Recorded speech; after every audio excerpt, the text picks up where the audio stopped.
Phrase is a group of word, তাই না? হ্যাঁ স্যার। ভালো করে শোনো। Phrase phrase is a group of word, মানে কিছু ওয়ার্ডস নিয়ে একটা ফ্রেজ তৈরি করে। এবার সেই ফ্রেজটা অবশ্যই মিনিংফুল ফ্রেজ হতে হবে। যেমন যদি বলা হচ্ছে in the school, in the স্কুলটা কি? সেন্টেন্স না ফ্রেজ? এটা ফ্রেজ। একটা ফ্রেজ। আমি কি বলেছি দেখো, যে phrase consists of a group of words, that means phrase is a group of ওয়ার্ডস। তো এখানে কতগুলো ওয়ার্ডস পাচ্ছি? ইন একটা পাচ্ছি, দা একটা পাচ্ছি, স্কুল একটা পাচ্ছি, তাহলে মোর দ্যান ওয়ান ওয়ার্ড। অবশ্যই সেই কারণে it is called group of words and it is called phrase. It has the meaning in the school, স্কুলে, তার মানে ইট ইজ মিনিংফুল। তার মানে একটা ফ্রেজ যখন তৈরি হচ্ছে, ফ্রেজটা মিনিংফুল হচ্ছে, clear? Yes But sir. how could you differentiate between sentence and phrase? What is the difference between sentence and phrase? A sentence will have a subject, verb and object, right? কিন্তু yes. ফ্রেজের মধ্যে সেরকম কিছু থাকবে না। হুম, ফ্রেজের মধ্যে সেরকম subject, prediction, হ্যাঁ, verb, predicate, হ্যাঁ, কমপ্লিমেন্ট, এই ডিভিশনস গুলো, মানে basic divisions of the sentence will not be there in phrase. Phrase is just group of words, হ্যাঁ, meaningful group of words. So then তাহলে ফ্রেজ কি হচ্ছে? ফ্রেজ দিয়ে সেন্টেন্স তৈরি হচ্ছে, রাইট? কিন্তু সেন্টেন্স কিন্তু সেন্টেন্স দিয়ে ফ্রেজ তৈরি হচ্ছে না। সেটি আমি বলেছিলাম যে sentence consists of phrases, but phrase does not consist of sentences, clear? এটা আরো পরিষ্কার যে একটা সেন্টেন্স, হ্যাঁ, ফ্রেজ দিয়ে তৈরি হয়। কারণ একটা সেন্টেন্সকে যদি তুমি ডিভাইড করো, দেখবে দুটো ফ্রেজ পাবে। একটা হচ্ছে নাউন ফ্রেজ, একটা ভার্বাল ফ্রেজ। এই দুটো হচ্ছে বেসিক ফ্রেজ, হ্যাঁ, এই দুটো বেসিক ফ্রেজ, এইগুলোতে একটা সেন্টেন্সকে ডিভাইড করে ক্লাসিফাই করতে হয়। তাহলে বুঝতেই পারছো সেন্টেন্স আর ফ্রেজের মধ্যে ডিফারেন্স রয়েছে। ফ্রেজ দিয়ে সেন্টেন্স তৈরি করা হয়। যদি তুমি বলো যদি তুমি বলো যে the ball the ball is moving, MOVING, the ball is moving on the floor, FLOR, floor. The ball is moving on the floor. For example, this is a sentence. So this entire is a sentence. In this sentence, there are main two phrases. First is noun phrase and second is verb phrase. NP and VP. I said in one class. I hope you can remember. A sentence is consist of two basic phrases, noun phrase and verb phrase. So the ball is noun phrase, and is moving on the floor. This is called verb phrase. Then you will get the other phrases in the verb phrase, in the noun phrase. So that means noun phrase and verb phrase can be embedded. But when you are first dividing one sentence by its phrase structure, then there you are getting the two basic divisions, NP and VP. Clear? So here the ball is moving on the floor. In this sentence, what is the ball? It's a NP, right? Yes sir. Yes, it's a NP and is sir moving. Ball. Yes, the ball. হ্যাঁ sir MP. Yes, NP.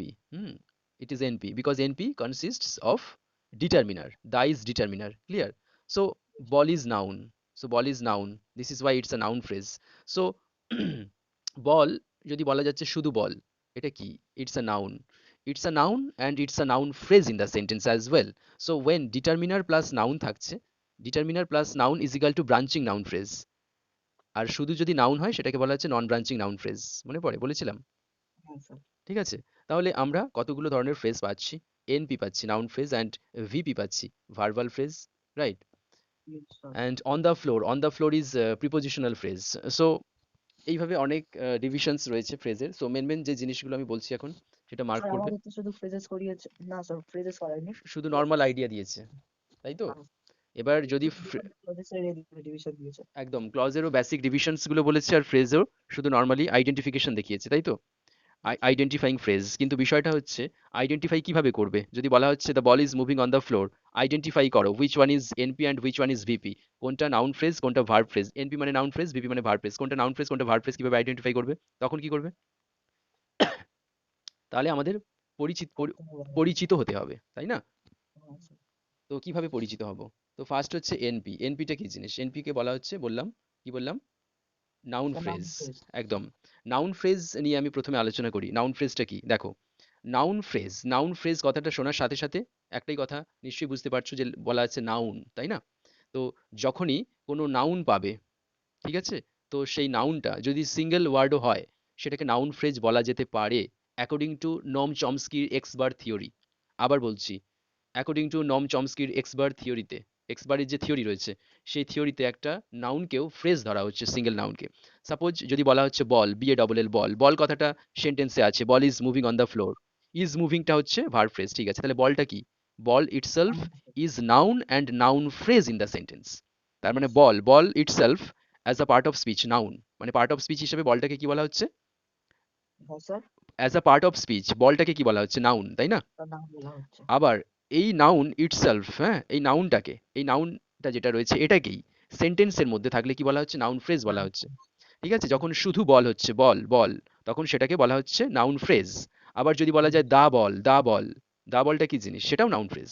তো এখানে তাহলে আমরা noun ফ্রেজের আবার দুটো division পাচ্ছি, একটা হচ্ছে ব্রাঞ্চিং নাউন ফ্রেজ, আর একটা হচ্ছে নন ব্রাঞ্চিং নাউন ফ্রেজ। নন ব্রাঞ্চিং নাউন ফ্রেজ কোনটা, যেখানে বলা রয়েছে বল, শুধু নাউন থাকবে সেন্টেন্সের মধ্যে, কোনো ডিটারমিনার থাকবে না, like articles, a and the, এগুলো থাকবে না। ঠিক আছে, yes, তখন সেগুলোকে নন ব্রাঞ্চিং নাউন ফ্রেজ বলবো। আর ব্রাঞ্চিং নাউন ফ্রেজ কোনগুলোকে বলবো, যেগুলোর মধ্যে ডিটারমিনার থাকবে। অনেক ধরনের yes, ডিটারমিনার হয়, যেমন আর্টিকেল ইজ আ ডিটারমিনার, দা বল, দা বল, এটা ব্রাঞ্চ করা যেতে পারে। একে তুমি যদি ট্রি স্ট্রাকচারে ভাঙো, তখন এটাকে দেখবে ব্রাঞ্চ করা যাচ্ছে। সেই জন্য দা বল কথাটা বললে এটাকে জানতে হবে it's a branching noun phrase, এটাকে ব্রাঞ্চ করা যাচ্ছে। দেখো, হুম, ট্রি ট্রি ট্রি স্ট্রাকচার, এটাকে ভেঙে দেখো, একদিকে দা চলে যাচ্ছে ডিটারমিনার, আর এদিকে বল চলে যাচ্ছে নাউন, তাই কি না? তার মানে yes, ব্রাঞ্চ sir, হয়ে যাচ্ছে, তো যার ফলে it is called branching noun phrase. তাহলে ব্রাঞ্চিং নাউন ফ্রেজ কাকে বলবো, যে নাউনের সঙ্গে ডিটারমিনারের উপস্থিতি থাকবে। তার মানে determiner must be present there with the noun, then it is called noun, branching noun phrase, yes. And when there is no presence of branching determiner, and not branching noun phrase, yes, and when there is no presence of determiner with the noun in the sentence, then that single noun will be called the noun phrase, but non-branching noun phrase. Clear? yes, sir, So ball, b a double l, ball, ball is equal to non-branching noun phrase, or the ball is equal to branching noun phrase. The ball is equal to branching noun phrase because you can make a branch there. Clear? yes, sir, but এমনি শুধু বল বানালে non branching phrase একদম হয় কি? তাই, সেন্টেন্সের মধ্যে noun থাকলেই সেটাকে নাউন ফ্রেজ বলবো। এবং এবং এবং এবার সেই নাউনটা যদি ডিটারমিনারের উপস্থিতিতে থাকে, তার মানে যদি নাউনটা ডিটারমিনার দ্বারা প্রিসিডেড হয়, তখন সেটাকে আমরা নন ব্রাঞ্চিং নাউন ফ্রেজ বলবো। ক্লিয়ার? Yes, sir, তো নাউন ফ্রেজের এইটাই হচ্ছে বিষয়, নাউন, নাউন বিষয়টা থাকবে as a part of speech, নাউনের ধারণাটা থাকবে, তবেই না সেই ফ্রেজটাকে নাউন ফ্রেজ বলবো। ক্লিয়ার? yes, sir, আর নাউন ফ্রেজকে দুভাগে ভাগ করা যেতে পারে, ব্রাঞ্চিং, নন ব্রাঞ্চিং, যেটা বললাম। হ্যাঁ স্যার, এটা বুঝতে পেরেছো? হ্যাঁ স্যার, আর এখানে বলা আছে is moving, is moving, is মুভিংটা কি, ইজ মুভিংটা দেখো পুরো ভার্বাল সেকশন, তাই না? yes, তাহলে ইজ মুভিং যেহেতু ভার্বাল সেকশন, সেই জন্য ইজ মুভিংটাকে আমরা বলবো ভার্বাল ফ্রেজ, যেটাকে শর্টে ভিপি বলা যায়। ক্লিয়ার? তাহলে yes, sir, নাউন ফ্রেজ আর ভার্বাল ফ্রেজ, তো পুরো ভার্ব নিয়ে গঠিত যে গ্রুপ অফ ওয়ার্ডস, তাকে বলবো আমরা verbal phrase. Clear? yes, sir, এই যে এনপি আর ভিপি, এই দুটো ফ্রেজ হচ্ছে সেন্টেন্সের সব থেকে বড় ফ্রেজ। আবার বলছি, একটা সেন্টেন্সের সব থেকে দুটো বড় ফ্রেজ হচ্ছে এনপি আর ভিপি। এনপি মানে নাউন ফ্রেজ, অ্যান্ড ভিপি মানে ভার্ব ফ্রেজ। একটা সেন্টেন্সকে যখন তুমি ওর স্ট্রাকচারটাকে যখন তুমি ক্লাসিফাই করবে, তোমাকে ওই ফ্রেজ ওয়াইজ ক্লাসিফাই করতে হবে। ওই ক্লাসিফিকেশনে তোমাকে ফার্স্ট দুটো ডিভিশন দেখাতে হবে, একটা হচ্ছে এনপি আর একটা হচ্ছে ভিপি। তারপরে তুমি এনপির ভিতরে আবার অনেক স্ট্রাকচার পেতে পারো, এনপির ভিতরে আবার তুমি প্রিপোজিশনাল ফ্রেজ পেতে পারো, অ্যাডজেক্টিভ ফ্রেজ পেতে পারো, অ্যাডভার্ব ফ্রেজ পেতে পারো, সেগুলো এমবেডেড স্ট্রাকচার হতে পারে। ক্লিয়ার? কিন্তু ফার্স্ট দুটো ডিভিশন হবে, একটা এনপি আর একটা ভিপি। ভিপির মধ্যেও তুমি আদার্স এমবেডেড স্ট্রাকচার পেতে পারো, প্রিপোজিশনাল ফ্রেজ, যেমন এখানে দেখো is moving on the floor কথাটা বলেছে না, হ্যাঁ sir, the is moving on the floor পুরোটাই প্রথমে ভার্ব ফ্রেজ হবে। এবার সেই ভার্ব ফ্রেজের ভিতরে আবার কে এমবেডেড রয়েছে, কে মিশে রয়েছে, অন দ্য ফ্লোর মিশে রয়েছে, তাই না? yes, sir, তাহলে ইজ মুভিং হচ্ছে ভার্ব ফ্রেজ, তার সঙ্গে মিশে রয়েছে অন দ্য ফ্লোর। তাহলে অন দ্য ফ্লোর এমবেডেড রয়েছে ভার্ব ফ্রেজের সঙ্গে, তাহলে অন দ্য ফ্লোরটা কি, prepositional phrase. Clear? yes, sir, তাহলে প্রথমত নাউন ফ্রেজ বুঝতে পেরেছো, ভার্ব ফ্রেজ মানে ভার্বাল সেকশনটাকে ভার্ব ফ্রেজ বলা হবে। বারবার সেকশনটাকে বার করে বলা হবে, একদম তাই। আর প্রিপোজিশনাল ফ্রেজ মানে কি, প্রিপোজিশনাল ফ্রেজ মানে যেই ফ্রেজের মধ্যে প্রিপোজিশন প্রেজেন্ট থাকবে in the first. positional phrase, ঠিক আছে, মানে at the first position there will be the presence of preposition. Suppose you see for example on the floor, on the ফ্লোরটা কি, প্রিপোজিশন নয়, অন। yes, তাহলে on the floor at first there is the presence of preposition, this is why it is called prepositional phrase. খুব সহজ উপায় ধরার। ঠিক আছে? yes, sir, তাহলে ভার্ব ফ্রেজ, নাউন ফ্রেজ বোঝা গেছে, ভার্ব ফ্রেজ বোঝা গেছে, প্রিপোজিশনাল ফ্রেজ বোঝা গেছে, গেছে তো? yes, sir, তো এইটা হচ্ছে বিষয়। তো এই এনপি, ভিপি আর পিপি, এই তিনটে জিনিস ভালো করে ক্লিয়ার করে রাখবে। আর একটা জিনিস বলবো, সেটা হচ্ছে অ্যাডজেক্টিভ ফ্রেজ। হ্যাঁ, অ্যাডজেক্টিভ ফ্রেজ, অ্যাডজেক্টিভ ফ্রেজটা কি জিনিস? so adjective যেখানে থাকে, একদম তাই, অ্যাডজেক্টিভ যেখানে থাকে। ঠিক আছে, the phrase will function as an adjective to qualify, to describe the noun. Suppose if you say good boy, good is adjective before the boy, that means good is qualifying, describing the boy, right? yes, sir, This is why good boy as a phrase is adjective phrase, and in this adjective phrase noun boy is embedded. That means noun boy আছে, তার মানে কি boy is also noun phrase that is embedded in the uh, with the adjective phrase, right? yes, sir, So good boy, এটা কি phrase, শুরুতেই কে রয়েছে, adjective রয়েছে, তাই না? yes, sir, সেই জন্য এটাকে অ্যাডজেক্টিভ ফ্রেজ বলছি। হুম। আবার যদি বলা যাচ্ছে যে happy life of mine, happy life of mine, এটা কোন phrase? So happy life of mine. Yes, কোন phrase? Happy. So adjective phrase. Yes, why? So because happy is given means adjective is present. Yes, adjective is present where?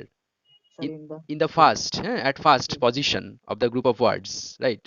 This is why it will be called adjective phrase, এবং এই adjective phrase এর মধ্যে আবার অন্য phrase embedded থাকতে পারে। কি বললাম সেন্টেন্সটা? হ্যাপি, ফ্রেজটা কি বলেছিলাম? Happy. Happy life of mine. Yes, happy life of mind. দেখো হ্যাপিটা adjective, happy life of mind পুরোটা অ্যাডজেক্টিভ ফ্রেজ। এই অ্যাডজেক্টিভ ফ্রেজের মধ্যে আবার অফ রয়েছে। অফ রয়েছে মানে কি? প্রিপোজিশনাল ফ্রেজ এমবেডেড রয়েছে, তাই না? Yes, sir. আবার মাইন্ড কথাটা রয়েছে যেটা পজিটিভ প্রোনাউন, তার মানে কি নাউন ফ্রেজ এখানে এমবেডেড রয়েছে। ক্লিয়ার? যেখানে প্রোনাউনের উপস্থিতি থাকবে সেটাকেও আমরা নাউন ফ্রেজ বলবো। নাউনের পরিবর্তে না ব্যবহার হচ্ছে, সেই কারণেই তো প্রোনাউন বলা হয়। তার মানে নাউন আর প্রোনাউনের মধ্যে ডিফারেন্স বিশেষ কিছু নেই, যার ফলে অল দা মানে প্রোনাউন্স যেগুলো রয়েছে সবগুলোকে কিন্তু আমরা নাউন ফ্রেজের ডিভিশনে ফেলবো। ক্লিয়ার? Yes, sir. তাহলে এইভাবে অ্যাডজেক্টিভ ফ্রেজটা বোঝা গেল। এবার অ্যাডভার্ব ফ্রেজ বুঝবে কিরকম? Adverb phrase, they will work as adverb in the phrase. Words যেগুলো রয়েছে ওর মধ্যে অ্যাডভার্বিয়াল ফাংশন থাকবে। ক্লিয়ার?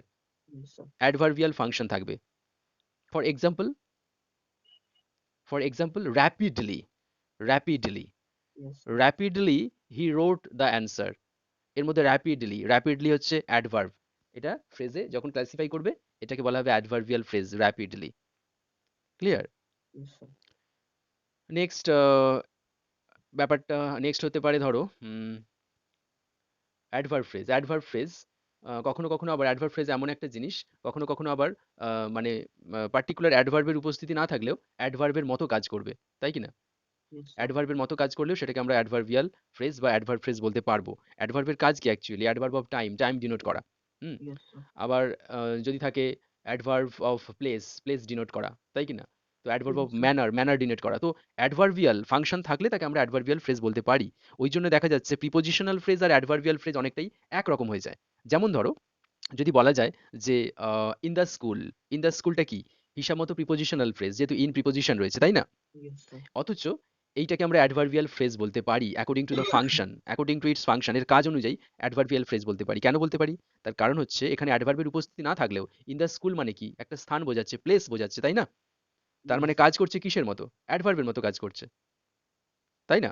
সেই জন্য Yes. আমরা এটাকে অ্যাডভার্বিয়াল ফ্রেজ বলতে পারি। তো অ্যাডভার্বিয়াল ফ্রেজ দু রকম ভাবে জানা যেতে পারে। প্রথমত by the presence of adverb, like rapidly, quickly, slowly, nicely, beautifully, regularly, irregularly, এই ধরনের অ্যাডভার্বের প্রেজেন্স থাকলে তাকে আমরা অ্যাডভার্বিয়াল ফ্রেজ বলতে পারি ফার্স্ট। আর সেকেন্ডলি বললাম যে কিছু কিছু প্রিপোজিশনাল ফ্রেজ আছে যেগুলোকে অ্যাডভার্বিয়াল ফ্রেজ বলা যেতে পারে তাদের ফাংশন অনুযায়ী। যদি বলা হয় যে I go to school at 11 AM, Yes. At 11 AM, এটা হিসাব মতো অ্যাড দিয়ে শুরু হয়েছে, মানে প্রিপোজিশনাল ফ্রেজ অ্যাট 11 AM, তাই না? কিন্তু Yes. এই প্রিপোজিশনাল ফ্রেজকে আমরা অ্যাডভার্বিয়াল ফ্রেজও বলতে পারি, লোয়ার ক্লাসের ক্ষেত্রে বলছি। হায়ার ক্লাসে এসব সলিউশন চলে না। শুধুমাত্র লোয়ার ক্লাসেই তুমি প্রিপোজিশনাল ফ্রেজের ফাংশন অনুযায়ী একে অ্যাডভার্বিয়াল হিসেবে ডিনোট করতে পারো। তার কারণ এটা অ্যাডভার্ব অফ টাইম বলছে, অ্যাট 11 PM, টাইম বলছে না, adverb of time. So it is Okay. working as an adverb in the sentence to denote the time. This is why this prepositional phrase can be also considered to be an adverbial phrase only for the lower class students. এই সলিউশনটা যেটা দেখেছি আমি West Bengal স্কুলে, স্কুলের lower ক্লাসের স্টুডেন্টসগুলোকে এই ধরনের সলিউশন দেখিয়েছে ফ্রেজের। কিন্তু হায়ার ক্লাসে যখন উঠবে অ্যাকচুয়ালি অ্যাডভার্বিয়াল ফ্রেজ এইভাবে মানা হয় না। ঠিক আছে? ওখানে প্রিপোজিশনাল ফ্রেজ তো প্রিপোজিশনাল ফ্রেজই। প্রিপোজিশনাল ফ্রেজের অ্যাডভার্বিয়াল ফাংশন অনুযায়ী তুমি অ্যাডভার্বিয়াল ফ্রেজ বলে দেবে, সেটা হতে পারে না। অ্যাডভার্বিয়াল ফ্রেজ মানে সেখানে অ্যাডভার্বের প্রেজেন্ট থাকতে হবে, প্রেজেন্স থাকতে হবে। কি কি অ্যাডভার্বের প্রেজেন্স বলেছি? Regularly, quickly, rapidly, slowly, irregularly, হ্যাঁ, দোজ আর দ্য অ্যাডভার্বস। হ্যাঁ, ক্লিয়ার? বিউটিফুলি, নাইসলি, ওই অ্যাডভার্বস এর প্রেজেন্স থাকতে হবে, তখনই তুমি তাকে অ্যাডভার্ব ফ্রেজ বলতে পারবে। তাহলে আমরা ইন্ট্রোডিউস করলাম কিসের সঙ্গে? নাউন ফ্রেজের সঙ্গে, অ্যাডজেক্টিভ ফ্রেজের সঙ্গে, অ্যাডভার্ব ফ্রেজের সঙ্গে, আর কি প্রিপোজিশনাল ফ্রেজের সঙ্গে, Prepositional আর phrase. ভার্বাল ফ্রেজের সঙ্গে। এইগুলো Yes. হচ্ছে সম্পূর্ণ বেসিক ডিটেল ধারণা এই ফ্রেজ সম্পর্কে যেগুলো বললাম। ঠিক আছে? এর বাইরে আর বিশেষ কিছু ধারণা নেই।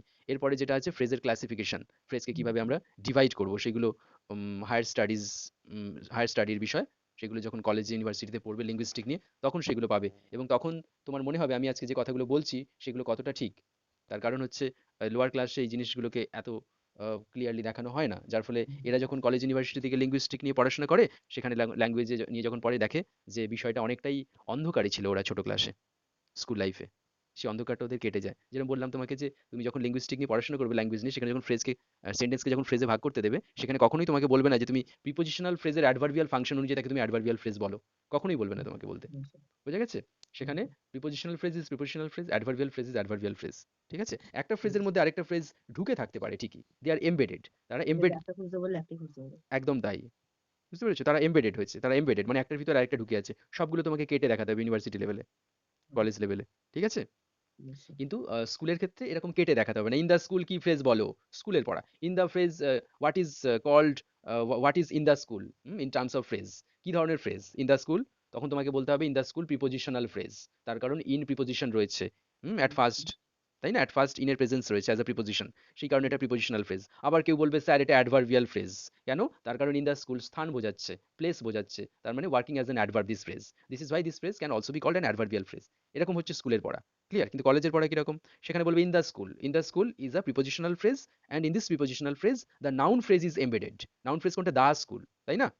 yes, sir. ইন দ্য স্কুলের সঙ্গে দা স্কুল এমবেডেড রয়েছে, তার মানে নাউন ফ্রেজের সঙ্গে সরি, প্রিপোজিশনাল ফ্রেজের সঙ্গে নাউন ফ্রেজ এমবেডেড রয়েছে। তাহলে তোমাকে Yes, sir. সেখানে গিয়ে আগে আগে প্রিপোজিশনাল ফ্রেজটা দেখাতে হবে, এবার প্রিপোজিশনাল ফ্রেজ থেকে তোমাকে আবার ট্রি স্ট্রাকচার টেনে টেনে তোমাকে নাউন ফ্রেজ দেখাতে হবে। বোঝা গেছে? Yes, sir. তো এই হচ্ছে বিষয়। জাস্ট এই জন্য বলা হচ্ছে যে তোমাদের এখানে জাস্ট ফ্রেজের আইডেন্টিফিকেশন। তো ফ্রেজের আইডেন্টিফিকেশন নিয়ে আমি যা যা বললাম এর ভিতরেই তুমি পেয়ে যাবে। যা ফ্রেজ আলোচনা করলাম সব এর ভিতরে রয়েছে। শুধু একটু ভালো করে স্টাডি করতে হবে। বোঝা গেছে? Yes, sir.